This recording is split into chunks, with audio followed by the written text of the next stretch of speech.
Acordado, um covarde medroso que se assusta com tudo. Dormindo, um veloz mestre espadachim da primeira forma do trovão. Já se perguntou por que Zenitsu só fica poderoso quando dorme? E se eu te disser que na verdade ele nem sequer dorme? Ficou curioso? Pode deixar que eu vou te explicar tudo nesse vídeo.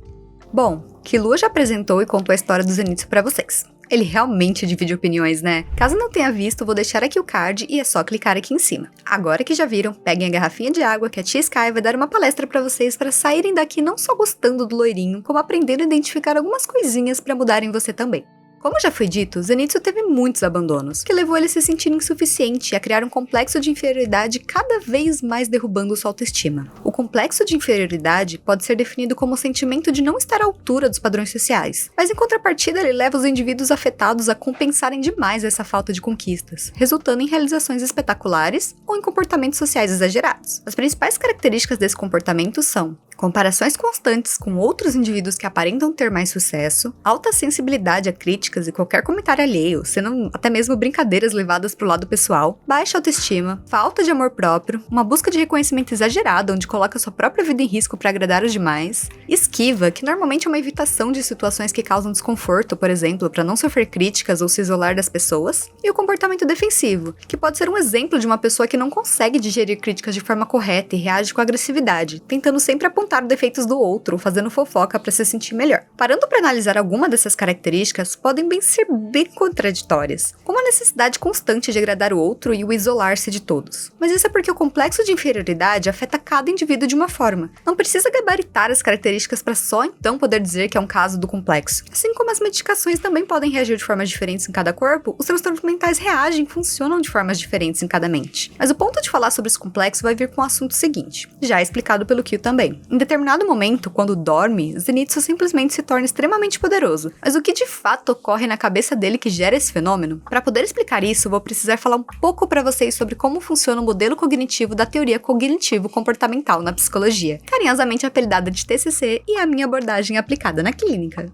Como o próprio nome diz, nessa teoria trabalha-se a cognição e o comportamento. E, com o modelo cognitivo, entende-se que primeiramente temos um pensamento que gera uma emoção. Essa emoção gera um comportamento. Por isso, o cognitivo comportamental começa com a interpretação de um acontecimento na nossa cabeça e isso gera um comportamento. Na TCC, trabalhamos com as crenças, que vocês podem entender como regras internas que temos que ditam todos os nossos comportamentos do dia a dia. Existe uma espécie de hierarquia entre essas crenças que são que formam os nossos comportamentos. Em primeiro lugar, temos as crenças nucleares. Geralmente, são ideias muito enraizadas e que trazemos conosco desde a infância. São elas quem moldam nosso jeito de ser e agir. Geralmente elas são em formas de afirmações, como não sou amado, sou incompetente ou pessoas não são confiáveis. As crenças intermediárias são regras que criamos de acordo com as regras nucleares que temos. Por exemplo, elas vão sempre vir em forma de se, tal coisa, então, tal coisa. Vamos tentar outra forma. Se a gente tem a crença nuclear de que pessoas não são confiáveis, um exemplo de crença intermediária seria: se eu confiar em tal pessoa, então ela vai me trair. Por quê? Porque a regra já existe. Pessoas não são confiáveis.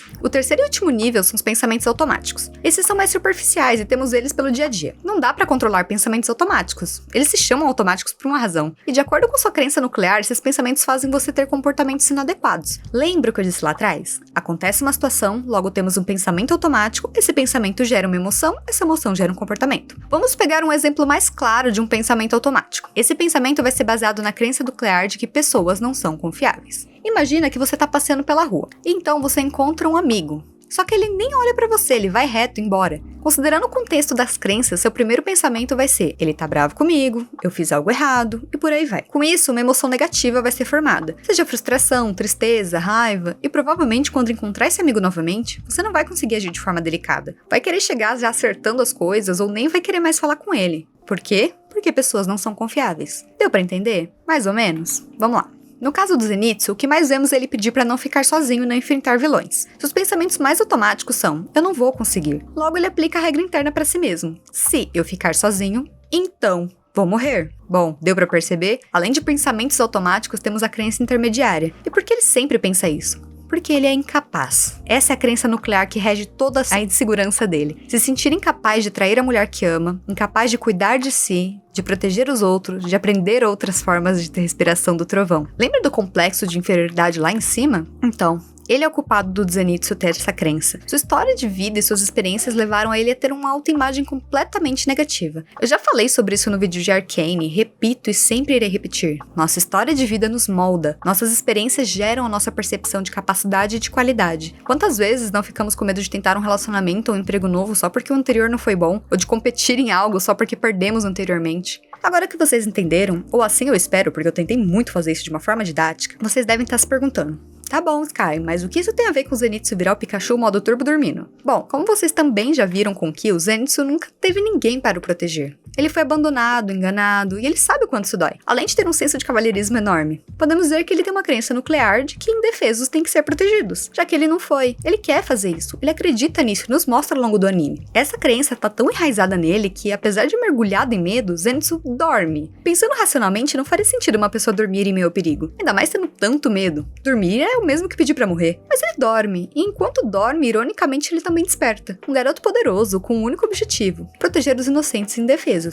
Então sabemos que, se ele dormir, então ele se torna forte para conseguir e proteger todos. Perceberam? Só uma coisa é forte o suficiente para derrubar uma crença, outra crença. Zenitsu tem muitas crenças negativas sobre si, e vemos ela todo o tempo em que está consciente. Mas ele tem uma crença mais forte, que é capaz de passar por cima de todas essas negativas no momento preciso. Somente sabe seu potencial escondido pelo medo. Então, quando sua cabeça percebeu essa vontade de proteger falando mais alto que o medo, ela arrumou uma forma de fazer ele agir, mesmo que para isso ele precisasse dormir. Mas ele não tá inconsciente.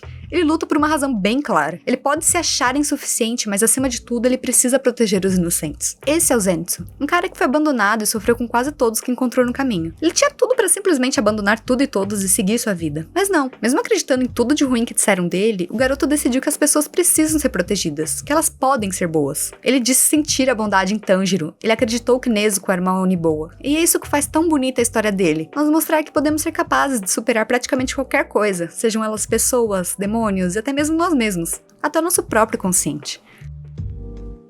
Bom, pessoal, essa foi minha colaboração de hoje. Espero muito que tenham entendido o que eu tentei passar. Quaisquer dúvidas e comentários, comentem aqui embaixo. Eu tô aqui pra conversar e responder vocês. Caso tenha alguma sugestão de outro personagem que queira uma análise, é só comentar. Questionem sempre seus pensamentos, reconheçam suas crenças, confiem em si mesmos e protejam os inocentes. Não esqueçam de deixar um like e se inscrever no canal pra dar aquela força. Um beijo e até a próxima viagem.